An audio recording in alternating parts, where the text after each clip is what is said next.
Imagine this. You are on your knees, you are in the snow, you have a cloth on your eyes. In front of you there are soldiers, they have guns, they are ready to shoot. You are 28 years old. You think you will die now. You will not die in a war. You will not die from a sickness. Your own government will kill you. The man in this story lived this moment. He felt the cold snow. He heard the orders. He waited for the bullet. But the bullet did not come. What did he do with the life he got back? He changed world books forever. His name was Fyodor Dostoevsky. His story is one of the most surprising stories in books. A man looked at death. They sent him to Siberia. He lost all his money at card games. He wrote books that changed lives. Moscow, 1821. Fyodor Dostoevsky is born. He is the second child in a family with 8 children. His father works as a doctor for poor people. The family has little money. They are strict. There is not much time for dreams. But every night his mother reads to him. She reads Russian stories. She reads the Bible. She reads old tales. The words go deep into his heart, like roots in the ground. When he is 13, his mother dies from a lung sickness. His father sends him and his brother to a soldiers' school in St. Petersburg. It is far from home. Fyodor does not like the school. He does not like the hard rules. He does not like when people tell him what to think. But at night, he reads. When the others sleep, he reads. He reads Pushkin. He reads Gogol. He reads Shakespeare. He reads many writers. He reads everything he can find. When he is 23, he writes his first book. It is called Poor Folk. He sends the book to a famous writer in St. Petersburg. The man reads the book in one night. The next morning, he finds Fyodor on the street. He holds Fyodor by the shoulders. He says, "You do not know what you wrote. But I know. You are a great writer." Fyodor becomes famous very fast.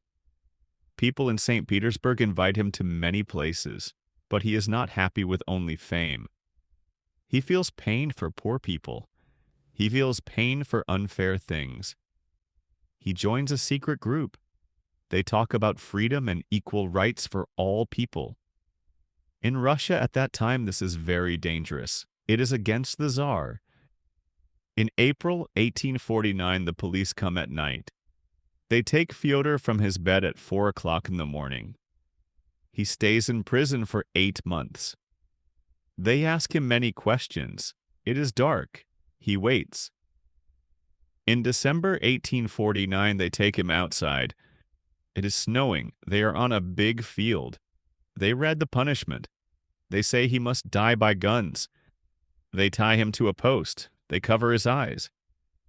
The first 3 men stand in front of the guns. Fyodor is in the second group. He waits. He listens. Then a man on a horse comes fast. He has a letter from the Tsar. The Tsar says, "Do not kill them." They stop the killing at the last moment. One man in the group goes crazy. He never becomes normal again.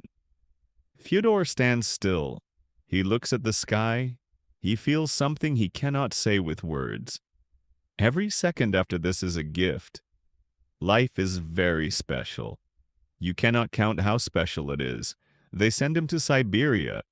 He works hard for 4 years. It is very cold. He wears chains. He is with bad men who kill people. He has no books. He has no paper. He has no pen. The only book he can read is the Bible. He reads it many times. He remembers almost all the words. He leaves Siberia in 1854. He is weak. He is sick. He is alone. He starts to write again.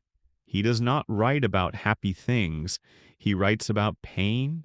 He writes about how people become good again after bad things.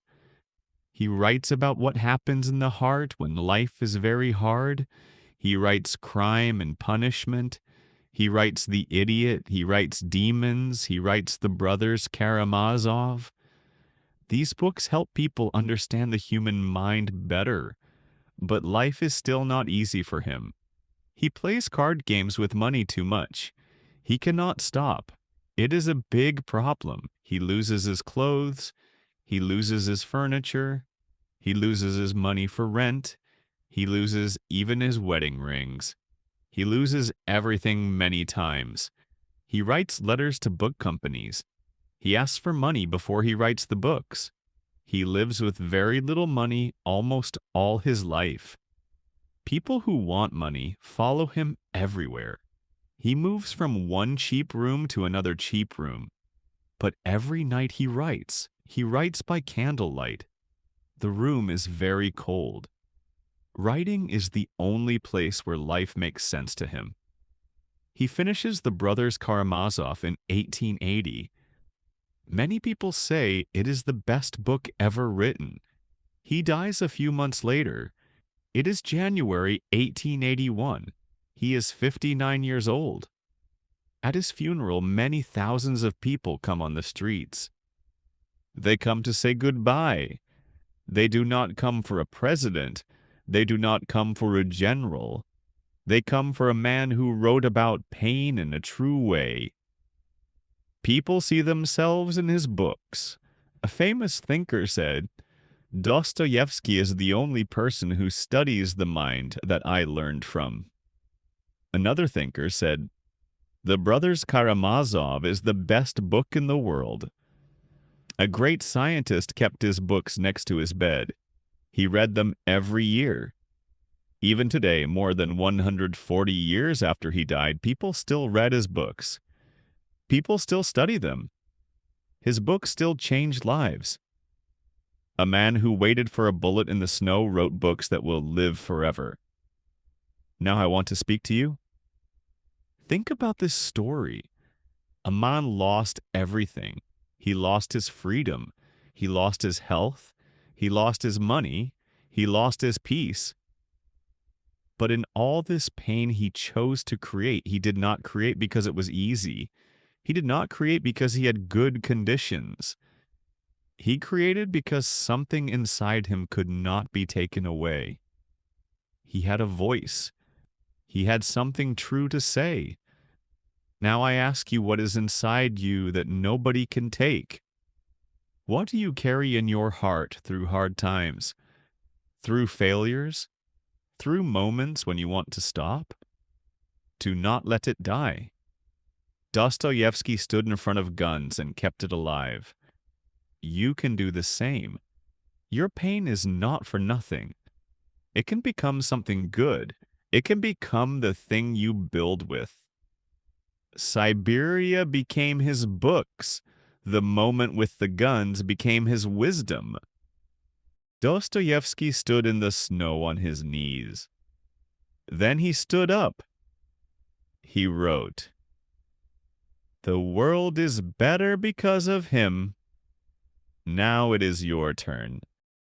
See you soon.